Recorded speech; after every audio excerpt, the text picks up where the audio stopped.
Romans 8:23. Okay, Romeo 8:23 जल्दी से। Romeo, ये सारी आयत जो है ये यीशु मसीह के आने के बारे में है। रोमियो 8 और उसकी 23 आयत।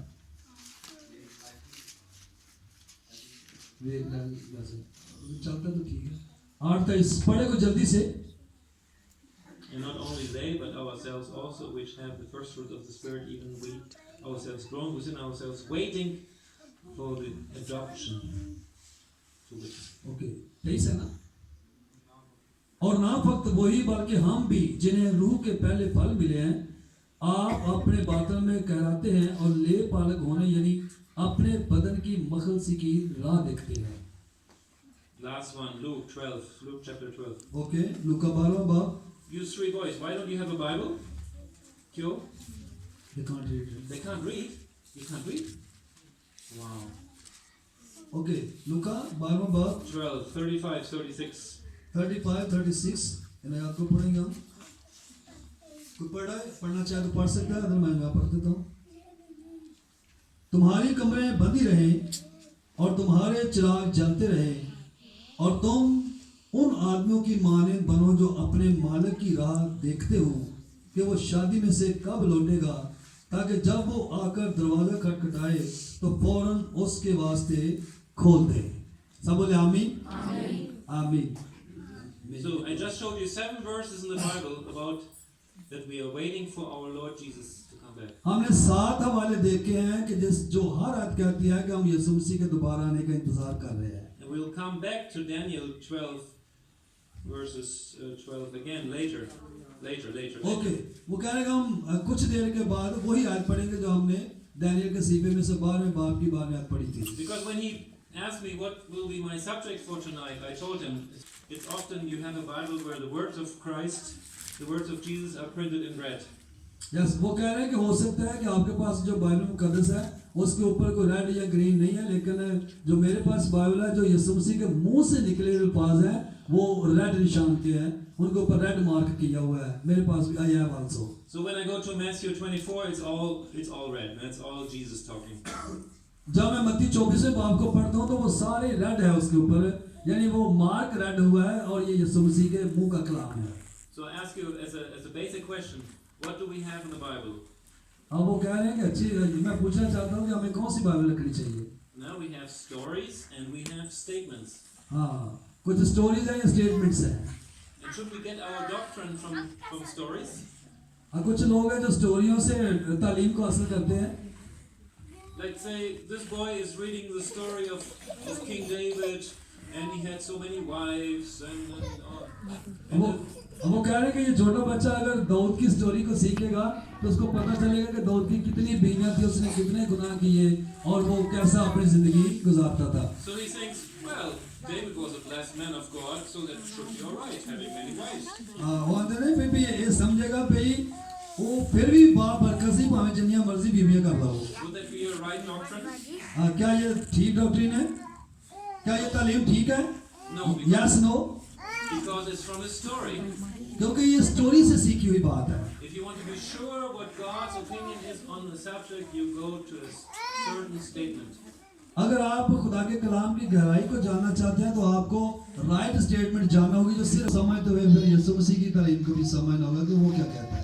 We should never get our doctrine from pictures, symbols, figures. वो कह रहे हैं कि तस्वीरों से, तशबीहात से या नंबरों से हमें किसी भी तरह से डॉक्ट्रिन हासिल नहीं करनी। अगर डॉक्ट्रिन या तालीम हासिल करनी है तो वो सिर्फ खुदा के कलाम से है, जो खुदा का कलाम कहता है। They can be great to support our belief, but you should not base it only on the story.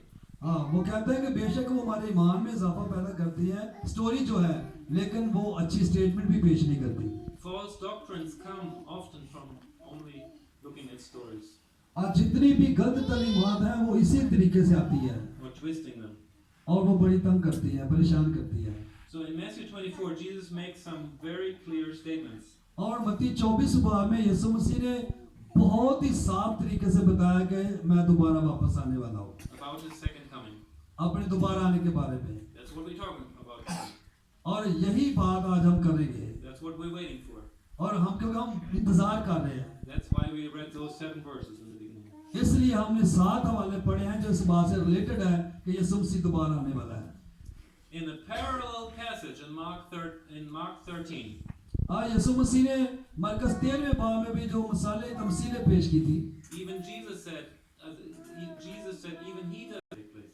जब शागिर्दों ने भी पूछा था कि तेरा कब आना होगा, तो यीशु मसीह ने भी कहा था कि मैं नहीं जानता, ये सिर्फ बाप जानता है कि मैं कब वापस आऊंगा. So wouldn't it be funny that there are so many people around the world, around history, who have claimed to know, oh, we know when Jesus is coming. अब वो कह रहे हैं कि पूरी दुनिया से बात की तलाश में लगी हुई है कि यीशु मसीह कब वापस आएंगे. For example, the so-called Jehovah's Witnesses, they have predicted 6 times about the coming of Jesus. अब यीशु मसीह ने 6 बार ये बात कही थी कि मैं वापस आऊंगा. And then many other groups and many other individuals who have done that. और बहुत सारे ऐसे ग्रुप हैं जो अभी तक वेट कर रहे हैं, कुछ मानते हैं कुछ नहीं मानते. It's ridiculous. If Jesus as a human being in that moment said he didn't know, how could we know? अब वो कह रहे हैं कि लोग ये समझते कि ये इंसान होते हुए ऐसी बातें क्यों कहता है कि हम भी जानते हैं, वे भी जानता है, कौन जानता है कौन नहीं जानता. ये बहुत मुश्किल काम था. But we can at least assert the circumstances of Jesus' second coming. He gives us some reference points. वो कह रहे हैं कि लेकिन हम जो ईमानदार हैं हमें यकीन है कि जो कुछ यीशु मसीह ने अंजीलों में कहा है, गॉस्पेल में कहा है कि मैं दोबारा वापस आऊंगा, ये हम सब के लिए मसले रहा है.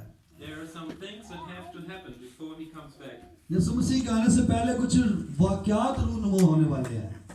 There is a false teaching out there. It's called the pre-tribulation rapture. बहुत सारे लोग हैं जिन्होंने गलत तालीम भी यीशु मसीह के आमदसानी के बारे में दी. They think that Jesus is coming back at any moment. He could come back right now, they say. हम इस बात का यकीन करते हैं कि यीशु मसीह किसी वक्त भी दोबारा वापस आ सकते हैं. Well, you say amen, brother, but it's not biblical. अब वो कह रहे हैं कि ये बिब्लिकली नहीं है. Because as we're looking at this text right now, Matthew 24, you will see certain things have to happen first before Jesus comes back. अब वो कह रहे हैं कि इससे पहले कि यीशु मसीह आए बहुत सारे वाकयात का होना बहुत जरूरी है. Let's start at verse 15. Okay, मत्ती 24 बाब उसकी 15वीं आयत को देखें. Matthew 24, 15 to 22. Yes. Can one person read that? Okay, please कोई बेटी या बेटा पढ़ सकता है ताकि उसको बरकत मिले. 15 to 22. 15 से लेकर 22 हजार तक मत्ती 24 बाब. Now this is very important. Listen, Yes. everyone. Okay. और जब तुम उस उजाड़ने वाली मखलूक चीज को जिसका जिक्र दानियल नबी की मार्फत हुआ और जो दूध पिलाती हूँ, बस दुआ करो कि तुमको जाड़ों में या सब्बत के दिन भागना ना पड़े, क्योंकि उस वक्त ऐसी बड़ी मुसीबत होगी कि दुनिया के शुरू से ना अब तक हुई ना कभी होगी. और अगर वो दिन घटाए ना जाते तो कोई बशर ना बचता, मगर बरगज़ीदों की खातिर वो दिन घटाए जाएंगे. आमीन. आमीन. आमीन. Okay. Another person, please read the verses 29 to 31. Okay, कोई और बंदा पढ़े 29 साल से लेकर 31 हजार तक.